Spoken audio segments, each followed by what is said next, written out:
What is your perspective on the future of value investing in light of the emergence of disruptive technologies like AI that can significantly enhance productivity? What adaptations or new principles do you believe investors should adopt to succeed in this rapidly changing landscape? Well, I'm glad to take that one. I think value investors are going to have a harder time now that there's so many of them competing for a diminished bunch of opportunities. So my advice to value investors is to get used to making less.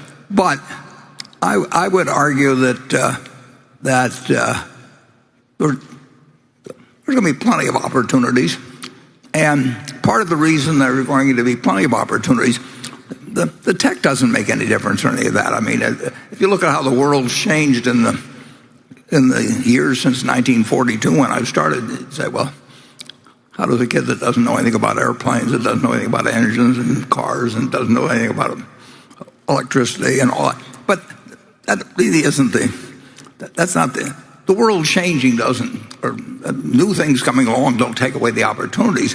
What gives you opportunities is other people doing dumb things. And it's that. And I would say that, well, the 58 years we've been running Berkshire, I would say there's been a great increase in the number of people doing dumb things, and they do big dumb things. And the reason they do it to some extent is because they can get money from other people so much easier than when we started. So you could start 10 or 15 dumb insurance companies in the last 10 years, and you could become rich if you were adroit at it, whether the business succeeded or not, and the underwriters got paid, and the lawyers got paid. And that creates, if that's done on a large scale, which it couldn't be done 58 years ago, you couldn't get the money to do some of the dumb things that we wanted to do, fortunately. So I think that investing has disappeared so much from this huge capitalistic market that anybody can play in, but that the big money is in selling other people ideas. It isn't outperforming. And I think if you don't run too much money, which we do, but if you're running small amounts of money, I think the opportunities will be greater. But then Charlie and I have always differed on this subject. He likes to tell me how gloomy the world is, and I like to tell him we'll find something. And so far we've both been kind of right. Charlie, wouldn't you? Will you budge an inch on that or not?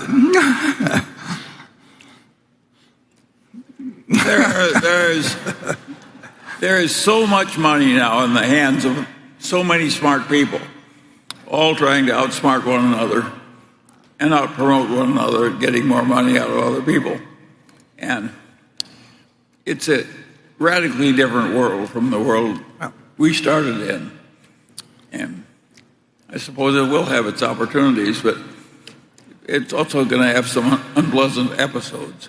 But they're trying to outsmart each other in arenas that you don't have to play. I mean, if you look at that government bond market, if you at the Treasury bill market, I mean, you've got this one bill that's out of line with the others. We bought over $3 billion of it the other day, but those are people. The world is overwhelmingly short-term focused, and if you go to an investor relations call, they're all trying to figure out how to fill out a sheet to show the earnings for the year, and the management is interested in feeding them expectations that will slightly be beaten. I mean, that is a world that's made to order for anybody that's trying to think about what you do that should work over 5 or 10 or 20 years. And I just think that I would love to be born today and go out with not too much money and hopefully turn it into a lot of money. And Charlie would too, actually. He just he would find something to do, I will just guarantee you.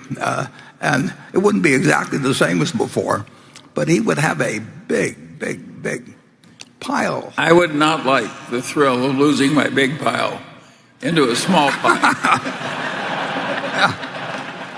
Well, I like my big pile just the way it is. Well,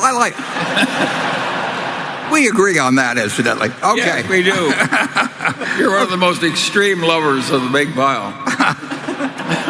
According to Munger, there are many investors competing for a limited number of opportunities, which means that value investing may not be able to achieve the same returns they did in the past. As a result, he advises them to adjust their expectations and get used to making less. While the world has changed significantly since Buffett started investing in 1962, he believes that new opportunities still exist. He argues that what gives investors opportunities is other people doing dumb things, and there has been a significant increase in the number of people doing dumb things in the past 58 years. This trend is likely to continue, providing opportunities for savvy investors. While the world of investing has changed significantly and there is more money in the hands of smart people trying to outsmart each other, there are still opportunities available. Buffett believes that the big money is now in selling other people ideas that don't necessarily outperform, rather than investing itself. However, opportunities still exist for those who don't have too much money to invest. He believes that the bond market, particularly the treasury bond market, is made for short-term thinkers, arguing that most investors are focused on short-term earnings, which creates opportunities for those who are thinking long-term. Despite the changes in the world of investing and the increase in competition, Buffett does believe there will always be opportunities for savvy investors, saying that he would love to be born today with not too much money and turn it into a lot of money. However, he also acknowledges that there will be unpleasant episodes and that it's important to avoid losing one's big pile of money.